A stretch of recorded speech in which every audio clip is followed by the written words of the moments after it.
In the previous video, we talked about the determination of molar mass from the relative lowering of vapor pressure.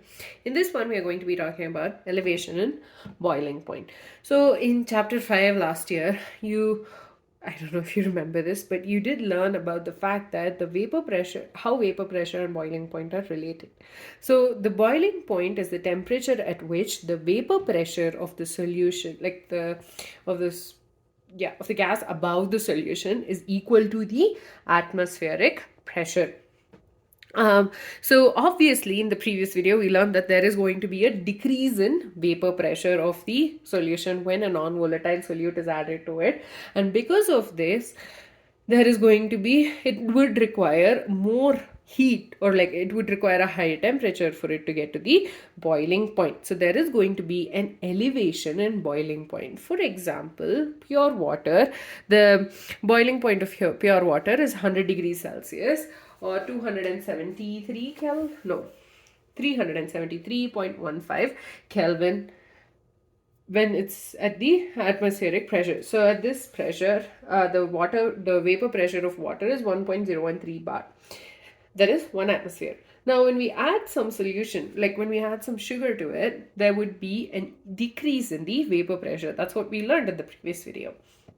And this decrease in vapor pressure will lead to it requiring us to go to a higher temperature to make sure it boils. So this in turn means that there is an increase in the boiling point of the solution more than that of what is observed for the pure solute. So what we're going to be talking about here is this graph first. So here you have vapor pressure on the y-axis and the temperature on the x-axis. Now AB shows the solvent, that is the pure solvent, the curve for the pure solvent. CD is the curve for the solution containing a non-volatile solute. Now this vapor pressure is basically our 1 atmosphere pressure. Okay, so at the point where this and this meets, that's where the solution is going to be boiling, right? So AB is the curve for the solvent and CD is going to be that for the solution. Now you might wonder, why can't CD be here and why is it only here? That's because the vapor pressure of the pure solvent is always going to be more than the vapor pressure of the solvent with some solute added to it. That's what we learned, right? The relative lowering of vapor pressure. There is a decrease in vapor pressure when a non-volatile solute is added to it. So because of that, the vapor pressure of the solution will always be less than that of the pure solvent, and that is why we have AB at the top and CD over here. Okay, so AB is the vapor pressure, or the curve between vapor pressure and the temperature for the pure solvent, and CD is the curve between the vapor pressure and the temperature for the solution. Now, point X over here is where this 1 atmospheric pressure is, and that when you extrapolate it down, TB naught is the temperature. So TB naught is the temperature at which the vapor pressure of the pure solvent is equal to the atmospheric pressure, and this is at point that is between this at 1 atmosphere and like basically this. So the temperature is TB naught. Okay, at temperature TB naught, vapor pressure of the pure solvent is equal to the atmospheric pressure. Similarly, vapor pressure of the solution will be equal to atmospheric pressure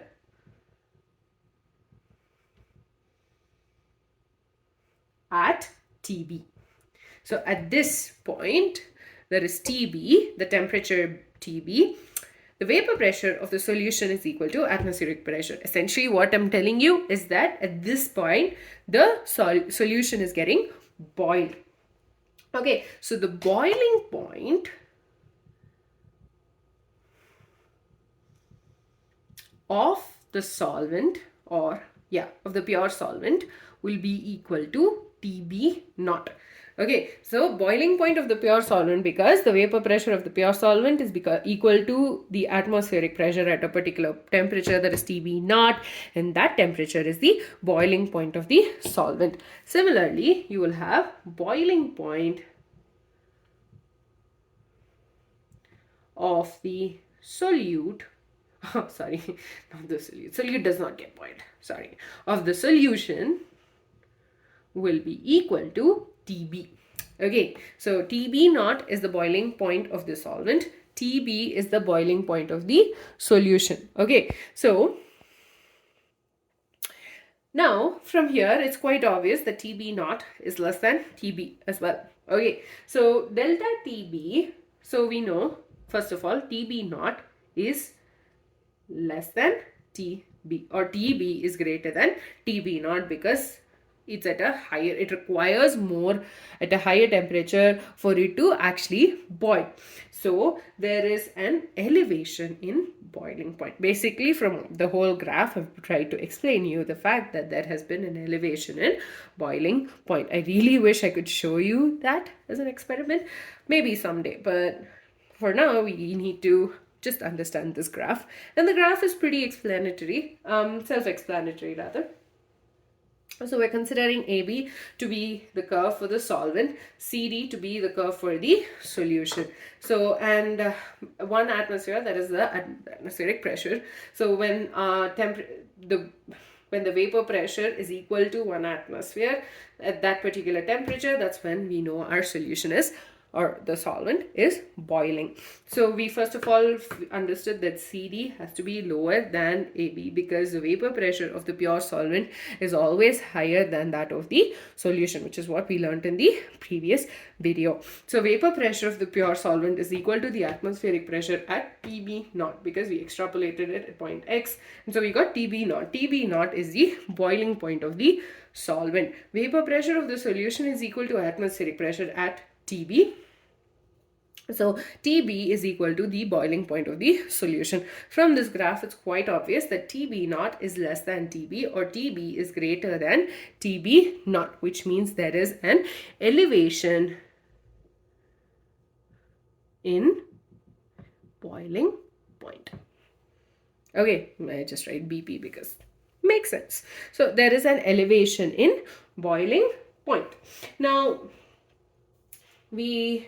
so the increase in boiling point, or the elevation in boiling point, will be given to us as TB, delta TB, and delta TB will be equal to TB minus TB naught. So this is the increase, or the elevation in boiling point is given to us by delta TB, which is equal to TB minus TB naught, where TB is the boiling point of the solution and TB naught is the boiling point of the solvent.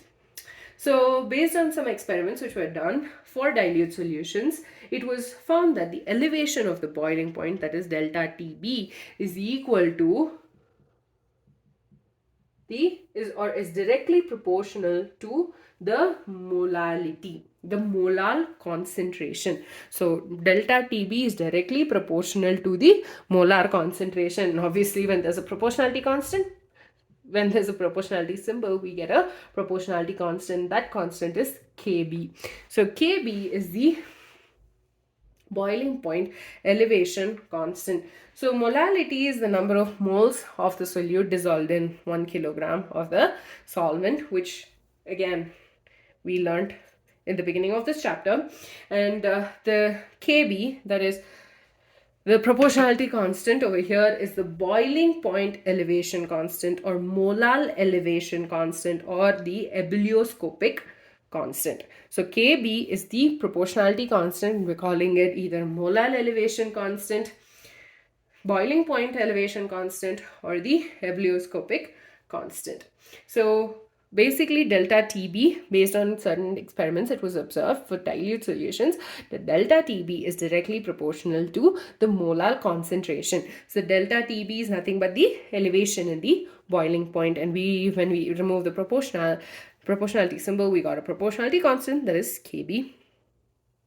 And Kb is the molar elevation constant.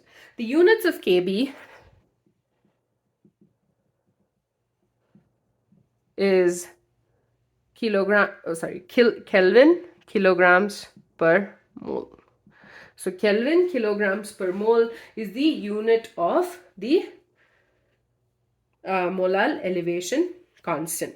That's because it's related to the values. If you think about it, delta TB would be in Kelvin. Okay, molality is kilograms per mole. Okay, so using that, we are able to get the relationship or the units of KB as Kelvin kilograms per mole. Or actually, I think the molality, I actually misspoke over there. The units of molar, okay, let's just write it. KB will be equal to delta TB divided by molality. Okay, delta TB's units is going to be Kelvin. The units of molality, I misspoke previously, is moles per kilogram. So when you switch this to the numerator, you get Kelvin kilogram per mole. So that's how you get the units of KB. I think I definitely got sidetracked over there. So that's how you get the units of Kelvin, KB, which is the molar molar elevation constant. Notice that the delta TB, that is the elevation of boiling point, is directly proportional to the molality, which is the another concentration unit, making the elevation and boiling point a colligative property. Now, I think, okay, this video is not long enough. I think we can just finish the determination of the molar mass. So I discussed this graph, so I'm just going to erase this really quick. So we are assuming, so we are going to be determining the molar mass using the elevation in the boiling point. We are assuming WB as the mass of solute dissolved in WA, which is the mass of the solvent. MB is going to be the molar mass of the solute.